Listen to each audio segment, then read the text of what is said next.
Hello everybody, this is Ryan and welcome to the lesson on business cards. How to make an impression and do something crazy. Actually get business from them. Seriously. There's so many different ways that we can do this. So step number one, read your avatar. Again, we constantly want to make sure that we're getting into the mindset of who our perfect client is. So that everything that we produce, our business cards, our websites, our social media posts, any literature, everything is speaking to our perfect client. We're always dialing into that on an energetic level too. Step number two, what are your goals for your business cards? Now this is kind of an additional thought here, a big thought, is everything you put out, whether just like web design and social media posts and literature and conversations, what are your goals? What do you want them to do? Do you want them to call you? Do you want them to email you? Do you want them to go to your website? And so for your business card, this is really important. And what overall feeling do you want to leave them with? So to go over the components of a really smart business card, first is your name and title. That's obvious. Picture, your contact info, your call to action. We'll go over what that is in a moment. And then being creative. So the first one is your name and title. Now your name needs to be big and bold. Don't make your logo stand out more than you do, more than your name does. And then for your title, this is your opportunity to tell people what your niche is, like kids yoga expert or restorative yoga expert. The title is your opportunity to stand out from the crowd of other yoga teachers. So take advantage of that. Now, picture. I love Pema Chodron. The reason I put this in here is because Pema was on the cover of a magazine, I think about 6 years ago. And I remember looking at that picture and I saw so much for me personally within that picture for her. It made me feel at peace. It made me feel somewhat warm inside, just like this picture does. You can do the same thing with the picture on your business card. Don't just take a mugshot here. We'll talk about your hero's image on the website that you put on your website in the design training, but your picture is an opportunity to leave them, your students, your prospective students, prospective clients, with an overall feeling of what it is to work with you. Do you want them to feel a sense of peace? You can do that with your picture. Do you want them to feel alive? You can do that with your picture. What is the overall feeling you want to leave them with? Keep that in mind when taking the picture for your business card. Now, your contact info. So again, this kind of translates back to what your goal is. Do you want to just push them to your website? Then I would just give your website. Because if they really want to contact you, there should be a contact page on your website. Do you want them to call you? Is that the overall goal? Then maybe just leave your phone number in your website. Again, to add on to that, I highly recommend putting your website down.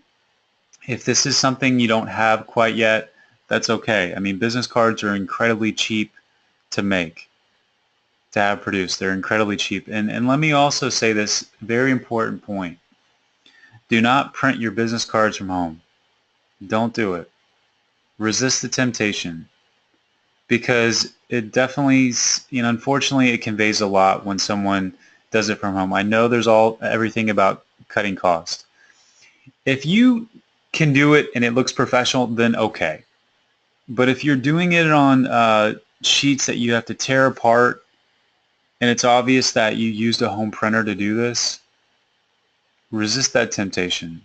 Spend the extra bit of money. I mean, you'll spend just the same amount of money on ink, on your ink cartridges, trying to print them out. So again, resist temptation. So with the contact information, again, what is your goals for the business card? Are you trying to point them to your website? Are you trying to point them to book a phone call with you? So again, what are your goals with the website is determined by what contact information that you put on there. So call to action, what is it? What is a call to action? So it's usually abbreviated as CTA. A call to action is usually an image or a line of text that promotes your visitors leads or customers to take action. It is quite literally a call to action. The action you want people to take could be anything. Could be download an ebook, sign up for a webinar, get a coupon, call you for a 30-minute session. A call to action can be placed anywhere in your marketing, on your website, your business cards, in an ebook, in an email, even in the end of a blog post. So again, looking at these, I actually Googled yoga business cards. And I Googled yoga business cards call to action. I could not find one example of a yoga business card that had a call to action. Now, say for instance, you are a restorative yoga expert, and we're going to go through this in the web design training, but your signature gift, say your signature gift on your website is a free ebook or free report, and the title of it is the top 10 restorative yoga poses and why, something like that. Let's say that you're a kids yoga expert, the top 10 yoga poses to calm kids down, something like that. So if you wanted the call to action for them to be to download your ebook or your free report, you would put that here on the back of your business card. So many times the back of the business card is not utilized. And even I want to point out a quick note that a lot of people that I work with are trying to obviously develop more of an online presence. They're trying to make more money online.